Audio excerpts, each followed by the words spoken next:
it's Anjali here at the Kelowna SPCA. I just wanted to give you guys a quick overview of our personal protective equipment, commonly known as PPE, procedures for the animals. This is just because we have a couple animals in care that are under quarantine, so I wanted to give you guys the rundown in a fast and easy way to get everyone on the same page about how to move in and out of rooms with this equipment. So the first thing that I'm going to do is I'm going to grab my gown. It's this beautiful, lovely yellow color. We picked this especially for you guys because it's sunshiny and happy. So I'm going to tie her on the waist. Make sure that you get it on. For me, it's easier to tie in the front. If you have a partner that can help you tie it in the back, that's really helpful as well. And then you have to tie the neck up so that you don't get cats down your back. It can happen.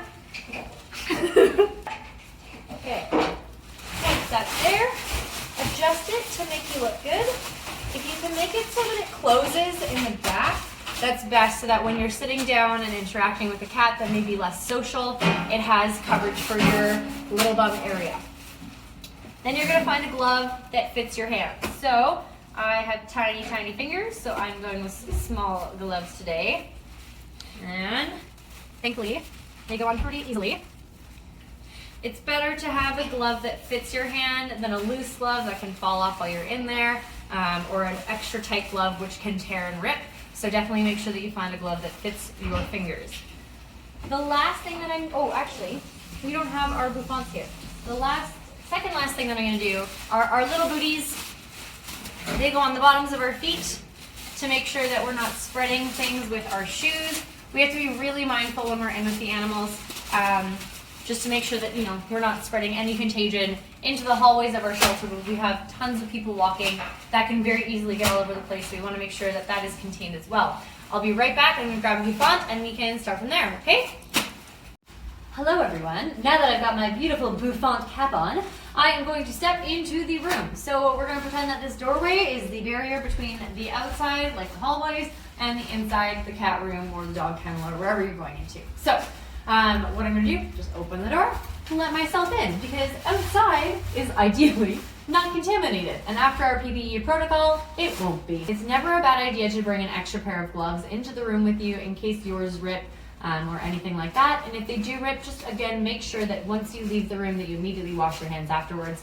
It's never a bad idea to make sure that you're just extra careful in these situations. So the other thing I would also talk about with you guys is the fact that our legs are unfortunately uncovered. So if you have cats rubbing up against you, and these cats have upper respiratory, calesi, or whatever, it's important that you don't go into any other rooms, just in case cats are loose in those rooms as well. Again, we want to make sure that we don't have any contamination between areas. So if cat is rubbing up against your clothing, it's best that you just go home after that. And once you get home, change your clothes so that you're not bringing that into your house as well. So once we're in the room and we're finished doing everything, then I'll prepare you guys to exit the room, which is probably the hardest part, because you have to make sure that you do it in a couple proper steps. The first step is to remove the biggest article of clothing, which is, of course, the lovely yellow gown. So we're going to start, I tear off the back here, and then I'm going to undo the middle part here. You can kind of break it if it's easier for you.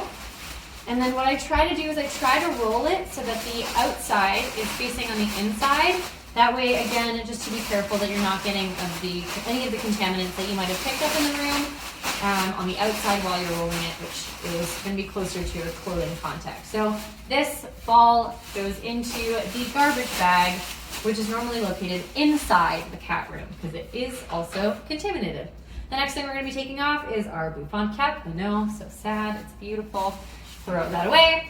And then we're removing our booties. So this is the important part. So booty is removed. It requires a little bit of yoga practice. And then step backwards into warrior 3. 1, 3. I can't remember. So your outside foot now is on the outside of the door. Ideally, you'd have opened the door in between this. So outside foot or clean foot on the outside.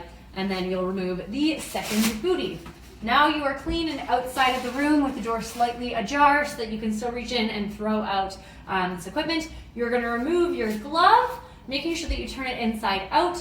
You can stick your finger underneath here and pull upwards so that, again, your finger isn't coming into contact with the outside of the glove, so you're not contaminating yourself.